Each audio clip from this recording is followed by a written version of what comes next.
Hi guys, this is a tough video for me to make because I'm getting a lot of backlash from it. This year I promise I gotta keep it as honest as I can keep it. I can't keep my mouth shut like last year when I wanted Wade fired, but I really had to keep my mouth shut after we beat the Saints and after things happened throughout the season, because I look like an idiot if I come on after the Saints saying Wade Phillips should be fired because he doesn't blah blah blah blah. You'd write me off immediately. But this year, write me off. I don't care. I'm going to say it like I want to say it. First of all, this media, you can't follow in on these things. I've said it over and over in my videos that the media is running our team. And they always talk us up. They will diagnose what's wrong with us and say, this is what happens and you need to do this and now you better. You know what I'm saying? But they spend a fraction of the time as most of us spend on our football team. So we know a lot more about what's going wrong in Dallas than they do on ESPN. You know what I'm saying? So basically what I'm saying is they know nothing. Alright. With Jason Garrett, we're just going to have to wait until season's over. Because in this game, that's the reason why I made so many videos after the game. Because I saw more bad from Garrett than I saw good. And I saw very little change with this team outside of they're giving 100% now. But they were doing that last year during the playoffs. And that's another reason why I wouldn't say anything negative about the team at that point, because I was going to jump on the back of the players because the players were putting forth such a good effort. And they're doing it again. The players that the game on Thanksgiving, the players gave a ton. So I don't want to ride on them as much as I'm going to ride on the coach, because this is the coach audition right now, and we have to look at little things. We're not going to make the playoffs. I know that door is completely closed now, so now we can focus in on little things to see where we're going to go in the future. This is a vital time, guys. And you can see me dig my knuckles in the dirt, you know what I'm saying, and start grinding right now, because this is the time we set our organization through the path to the future, you know? So, first thing, I wrote everything down here because I got a lot I want to say. I hope this video don't go over 10 minutes, but I got a lot I want to say. Now, the one thing with this winning streak, we're 2-1 under Garrett, but we've been duped before, people. We've been duped before with Bill Parcells. When Bill Parcells left, we thought, I was included, I was completely duped. When Bill Parcells left, we were like, he was holding our offense back. The game had passed him by. He wasn't letting our weapons do the thing. He wasn't letting T.O. do his thing. He wasn't letting Romo do his thing. It was like he was holding us back offensively. And we brought Wade in, and boom! Offensive explosion. Won 5 straight, 5-0, until we ran into them crazy good Patriots. You know, the team that almost won it all. And we lost to that team, but then boom, boom, boom, score, 7 in a row. Wade was the man. Wade had the right thing going on. However, people in Buffalo and people in Denver were like, well, Wade is not going to do it for you guys. Wade is not going to do it for that. I mean, we're sitting at 11-1. We're still getting people from that's been under Wade. Wade is not the guy, you guys. And we find out the hard way, 2 years later, that Wade is not the guy. So we wasted years. We've got to not do that now. We've got to make smart decisions. And again, the only thing I'm seeing different in this team than those teams is 100% effort. And there has been times with those teams, like the Saints game last year and other games, where the players gave 100%. All right. The first thing with Garrett, the play calling still leaves you scratching your head. This stuff is subjective. A lot of people have their own idea on what you should do here. But in my mind, and to me, play calling leaves me scratching my head bad. You got the 4th and 1 toss to Marion Barber that I thought you use your slowest running back for a toss. I just thought that was really crazy. I really did. I mean, if you want to do that play, I'm coming up the middle. But if you want to run that play, you got Felix Jones and you got Choice that are more versatile, that can get through holes quick to punch it in to get a couple of yards or get a yard to get that first down. So Don't understand that. Don't understand that a lot. Kicking inconsistency. You let Beeler kick a 53-yarder and he hits it. He got the leg to do that. His accuracy is the problem, but he's got the leg to reach down from that distance. Then you go 52 yards. And you say let's play field position now, and I think Buck said or whatever. Why play field percentage with Drew Brees? You know what I'm saying? One pass and he's got that field percentage back. You play field percentage with quarterbacks who can't move, or quarterbacks or teams that you know you can pin down there inside the 20, and you kick the ball inside the 20. You keep them inside the 20. You make them kick back to you, and you continue on your drive. That's playing the field position. Playing the field position with Drew Brees with a bad secondary, that's not smart. That's not smart at all. So you didn't let them kick from a shorter distance, and then at the end of the game you make them kick a 59 when you could just go for it. Just go for it. Just keep on passing, going down the field. You know what I'm saying? So it was just some kicking inconsistency, so you can't see where your focus is. So that, again, subjective. You might have your own views of that. Write it down below. Before the end of the half, a lot of people talked about this. Before the end of the half, the Saints was on the 47-yard line, 4th and 1, but they had a penalty. We took the penalty, made them go back to have the 3rd and 11. And a lot of people said, not a lot of people, 2 people said, Shango, I think he would have went for it on 4th and 1. That's why we took the period penalty. If a Parcells team, somebody from the Parcells tree goes for it at the middle of the field, 4th and 1, with like 50 something seconds on the ball, on the clock, I lose my mind. That is a dumb play, ladies and gentlemen. If you do not convert that first down, you give the other team vital field position to be able to get a field goal or a touchdown like that before the half. And you don't want to give away points before the half like that. So why would you go for it on 4th and 1 when you don't have an elite running back on your squad to pound that yard, get in there? If Sean Payton did choose to go for it on 4th and 1, then good. Because that's one thing this defense have been doing. We've been stopping people on 4th and 3rd and short lately.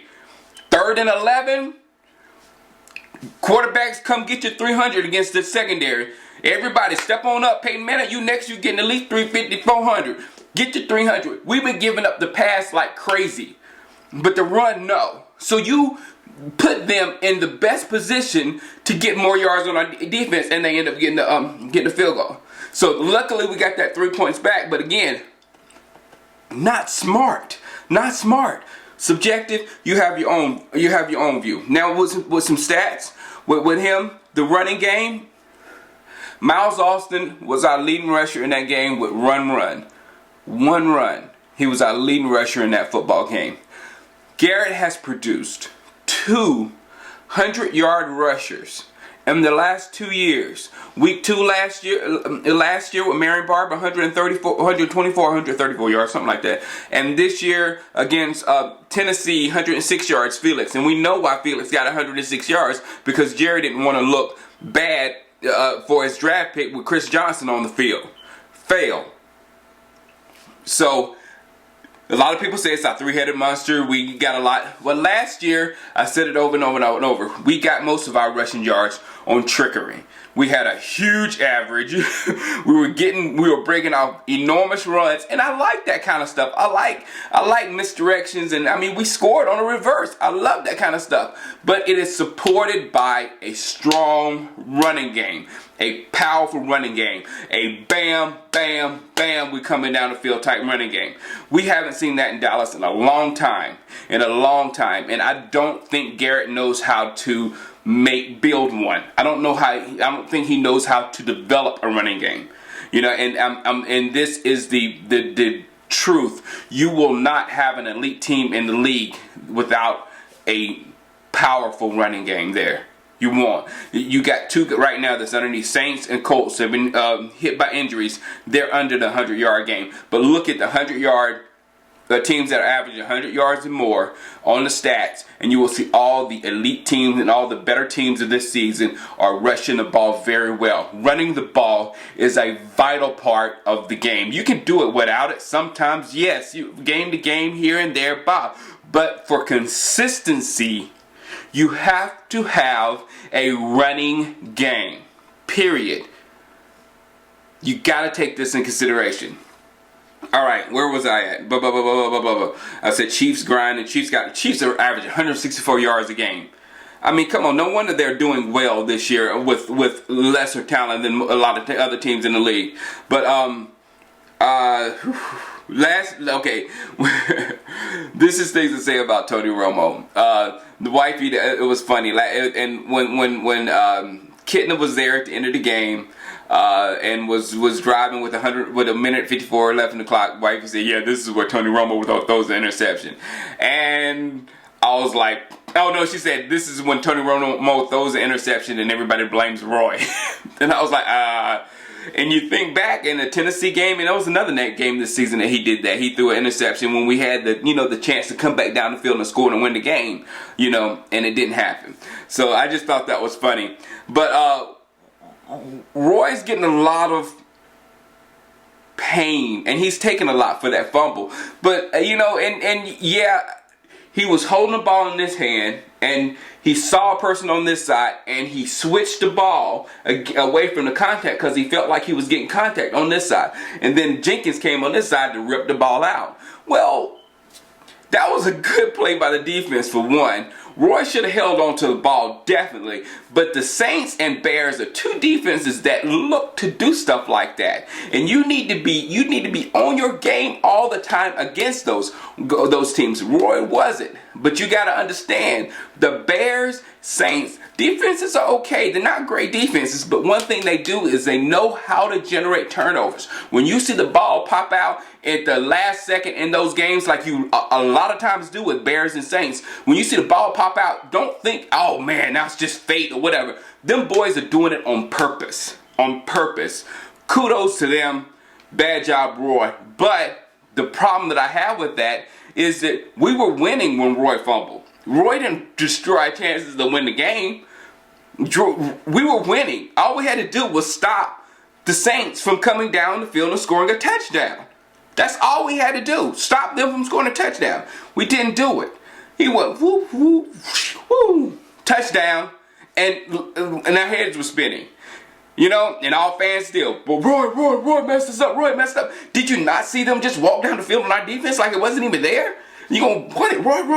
Of course Roy messed up, but look at the defense. And then on top of that, you have the offense with 1 minute and 54 seconds to go down the field to get a field goal.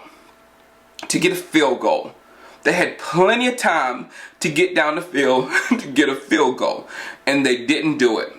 Now this is my main problem with Jason Garrett. Of course, a good offense is supposed to be able to get down the field, score a field goal in that much time. A good offense and an offensive-minded team and an offensive-minded coach, you're supposed to be able to do that, and we're supposed to keep on playing, period. Point blank. That's not my main problem. Again, subjective. He's new, give him a chance, blah, blah, blah. I hear it. My main problem is, I'm getting furious as I'm seeing it. It's getting ready to come out of me, people. Dez Bryant, flinging his arms around out there, acting like an idiot, screaming for the ball, talking to the quarterback about his plays. Leave the quarterback alone. He's got his mind on the game, trying to win the game. But Dez Bryant going crazy on the sidelines, and everybody's coddling him. Like I say, the coddling of Tony Romo, the coddling of Dez Bryant. You coddle him, and he said, "No, it's okay. Calm down, Dez. We'll do it, blah, blah, blah, blah, blah." No. You should have sat his butt down on that last drive, and you should have showed him who's the boss. You don't fling your arms around and say, "I'm open," and all this. Why you ain't getting the ball to me? You sit down, because we'll win this game with 11 on the same page, not 10-1. Sit down. Jason Garrett did not do that. And that was the weakness that I always saw in Jason Garrett. The weakness. And to make it even worse, that was still a judgment call. So to make it worse than that, he gives into it. He gives into the tirade. He throws the ball 3 times in a row, incomplete to Dez Bryant. Game over. Kitna was moving us down the field. Little passes to Jason Witten going out of bounds. We could have gotten in field goal position, kicked the field goal, we're still playing. Jason Garrett gave in to him. Weakness. The same weakness that was there when T.O. was there, when they couldn't work with him, but they couldn't talk to him either. Weakness. Until that is fixed, you will still see weak play at vital times during Dallas Cowboy football because it's coming from the organization. Give him to the end of the year. He's got to get much stronger than that. All right, people.